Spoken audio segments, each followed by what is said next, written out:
Hello everyone, it's Rosetta here, certified health coach, educator and speaker at Simply Health, and I'm coming to you with another one of my health talks. But before I get going, I just want to say, if you're new to my channel, thank you so much for coming to check out my talks, and I would love it if you could like my video, hit that thumb icon, and please consider subscribing to my channel. If you don't miss any of my videos, you can hit the bell notification.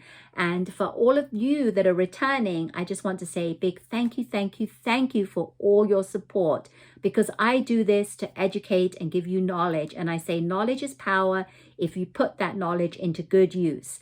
Okay, let's get going. What am I going to be talking about today? Today, I'm going to be talking about diabetes and intermittent fasting. And why am I talking about this is because this is near and dear to my heart, because diabetes runs rampant on my mother's side of the family. Majority of my aunts, cousins, my mom had diabetes, my grandmother, my aunts, cousins, all had diabetes. And I, when I was pregnant, had gestational, because when it runs in your family, it is genetic and you can have a chance of having it when you are pregnant. That's why it's called gestational. It's when the baby is in your body and you have high blood sugar, so it's called gestational. Now, when I'm going to be talking about diabetes today, I'm talking about type 2 diabetes, not type 1. Type 1 is when you have low insulin levels. Type 2 is usually diagnosed later on in life, and it is onset of high blood sugar and you get diagnosed later on in life. That's type 2. So that's what I'm going to be talking about. Every time you hear me say diabetes, it's going to be referring to type 2 diabetes. Now, I call type 2 diabetes a dietary disease because it's all about diet and lifestyle, and it is very easily reversible. But before I get into that, I want to talk about now, what is diabetes? How do you get diabetes? And very simply, I want to explain to you this first so you understand. So what happens is we eat food and we get our energy off of the glucose that comes from the food, like carbs and fruits and veggies. They all make glucose. So we have hormones produced in our body called insulin. These insulin, they attach to the glucose and they actually go through into our cells. Now, these cells have doors that open and close.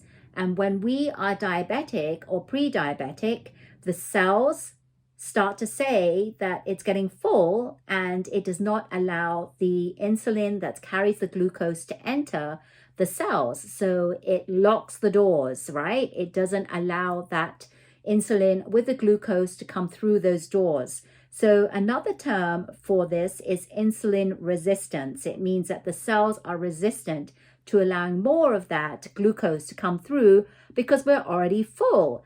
So let's put it another way. Think of inside your body, you have a cup, and every time you're eating, the glucose, the glucose is filling up, and one day it's going to overflow, right? Because there's only so much that a cup can hold. And what happens is it's going to overflow and it's going to seep into other parts of your body. So that's why we say diabetes is very, very harmful, because not only does it affect the way that our cells are accepting the glucose, it also damages other parts of our body. And a lot of times we have other onset symptoms that come from diabetes. Did you know that the #1 cause of death from diabetes is not diabetes, it's other symptoms? Cardiovascular disease is the highest symptom that people die of, disease that people die of. That's what diabetes is, that comes from diabetes, because it is affecting other parts of our body.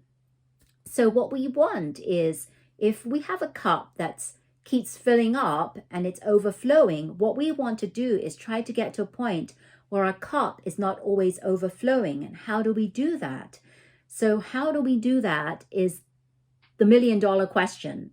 So a lot of times when you go to the doctors, they actually just say, okay, cut up the carbs and sugars. And I can attest to this because I've been to an endocrinologist 2 years after I had my son, and all he could say was, cut out your carbs, your sugars, up your physical activity to 7 days a week, and then we'll test your blood after 6 months. Now, if it doesn't get any lower, then we're going to have to start putting you on medication.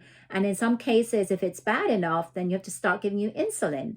So the problem with that is that it is not treating the cause. It is just really doing nothing, because once you get off that medication or insulin, you're back to square one and you still have diabetes. So what did that really resolve? Nothing.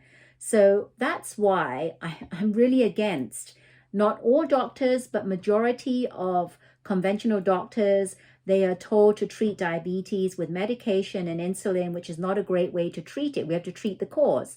So just like the cup, we want to try and get that cup to a low enough level that it's never going to be overflowing into other parts of our body. Now, how do we do this? This is through diet and lifestyle. And that's where the doctors need to come in, and they don't, because they don't understand that it is a dietary disease. It is very easily reversed and maintained through diet, quite easily. Now, I'm going to talk about intermittent fasting. I heard about this about 4 or 5 years ago through a friend of mine. Now, I had heard about intermittent fasting, but I didn't ever want to learn more about it and what it was for, because I thought that was all about weight loss. And I wasn't about weight loss until my friend told me that it was helping her blood sugar levels. And I said, well, let me take a deeper look at this.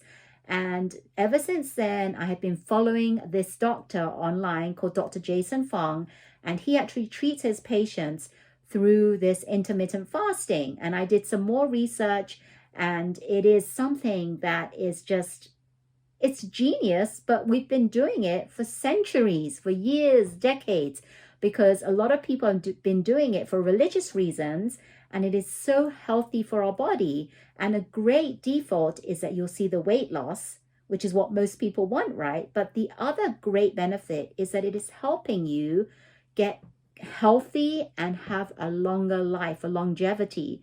So what is intermittent fasting? So intermittent fasting means you are voluntarily fasting. So fasting means you're voluntarily doing this.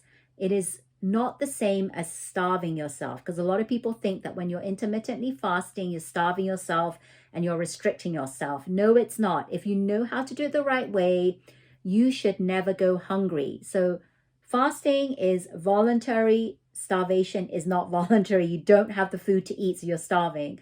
But you have the food to eat, and you're voluntarily saying that you want to start fasting at a certain time and stop fasting at a certain time. So intermittent fasting, the other term for that is hourly, restricting the hours that you can eat. So that's the only thing about restriction. Restricting the hours you can eat is not food restriction. So basically what you're doing is you're choosing when you want to fast. Now, tell people it's very easy, because we're already fasting when we're sleeping at nighttime, right?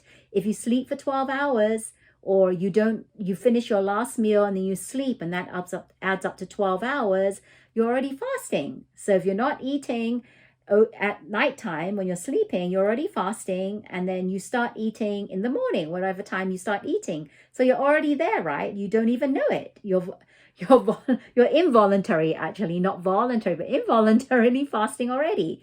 So when I talk about intermittent fasting, there is such a thing as when you decide how many hours you want to be in that fasting period, that mode of fasting, and how many hours you want to be eating. So when I say eating, I don't mean pigging out and eating all you can eat and shoving all the foods in your body because you know that you're going to be fasting. That's not what it's all about. You choose how many hours. And for a beginner, I say 12 hours is great. And then start doing it slowly, and then work your way up to 14 hours and 16 hours. Now, I do 16 hours because I know that I can do that I'm capable of doing that. That's voluntary. And then I eat between certain hours. So when I'm doing my intermittent fasting, I stop eating at 6 o'clock, and then I don't eat until the next day, 10 or 11 a.m. So I'm already doing 16 hours of fasting. and then I stop eating at 6 p.m. that night. So I'm already doing 14 hours. 6 p.m. I stop eating and I start my first meal, or whatever I first start eating the next day is 10 a.m. So that is 16 hours. And then I eat throughout the day correctly. If you know how to eat correctly and you're fueling body with the right nutrients, you can do this very well without ever starving yourself. And then I stop eating at 6 o'clock. So that's what intermittent fasting is. There's other kinds of intermittent fasting, but that's once you get this as a habit. You want to try and get this as a habit, because some people do 24-hour fasting. Some people do, like, they can go like weeks on fasting. You can do 1 meal a day fasting.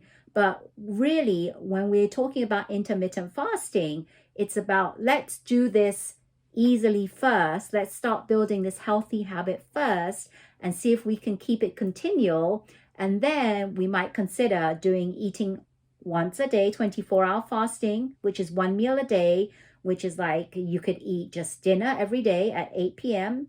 8 p.m. is your last meal, then you don't eat till the next day, 8 p.m., or whatever you want. But get the grasp of doing that intermittent fasting for 12 or 14 hours, or like me, 16 hours, eating between that window of time and then fasting again. So you want to get into that habit.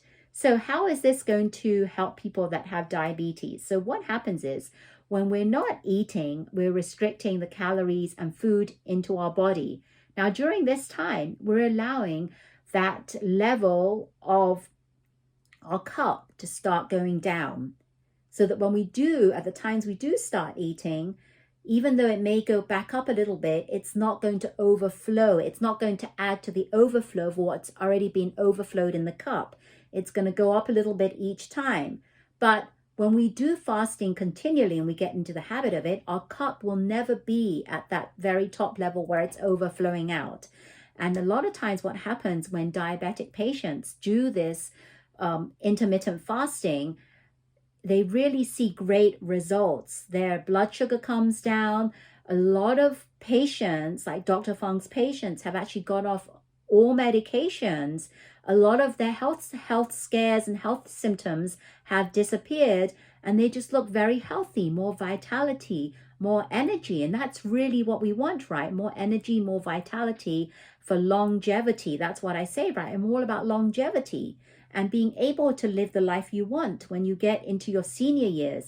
Do the things you love, be able to travel, play sports, play with your grandkids, get down on the ground and be able to get back up with them, right? Be healthy and happy and live your life to the fullest and the longest you possibly can, which is why it's a really great way to help reduce and reverse your diabetes. So if any of you out there are watching and would like more information, I'm going to put my information below and you can contact me. And I also do 1 hour free complimentary consultations. And if you're interested in more detail and delving deeper into this intermittent fasting for a number of reasons, not just for diabetes, but a number of health reasons, or just for prevention and to get more vitality and energy, this is a great way to go. And it's really important to know that not everyone can do intermittent fasting. And there are certain people that should not do intermittent fasting. And you have to really understand the premise around who can do it and who should try not to do it, who shouldn't do it, because they really need the nutrients that we don't get when we're fasting. And some of the people that should not be doing intermittent fasting are kids, because children are growing and developing and they need all the nutrients to help them grow properly. Also pregnant women and women that are breastfeeding, and maybe some people that have chronic disease may want to consult a doctor before doing intermittent fasting. But if you're interested in looking at this, I'm here to help you, and I'm here to talk more about this so you can decide for yourself if this is something that's right for you. Because I tell you, intermittent fasting is something that is a game changer for a lot of people. And this is why I'm so big on wanting to educate people and give them the knowledge so that you can take this away and maybe do more research yourself to try and understand more about how intermittent fasting is so helpful if you have diabetes. Or if you want to work with me, I'd be more than happy to set up a complimentary consultation to see how I can help you and if I'm the right person for you. So thanks everyone so much for tuning in, and I hope you got some really important information about diabetes and intermittent fasting, and maybe you want to do some more research. I'd love for you to do that and to try it out on your own or connect with me. I would love that as well, right? I'm here to help you and guide you, but thank you so much, everyone. And if you liked my video, don't forget to hit that thumb icon to say you liked it, because there's so many more health talks that I have. I do other series within my YouTube channel, and I'd love for you to support me. And don't forget to subscribe to my channel, hit the bell notification so you don't miss any of my videos. Thank you so much, everyone. Take care. Your health matters. Bye-bye.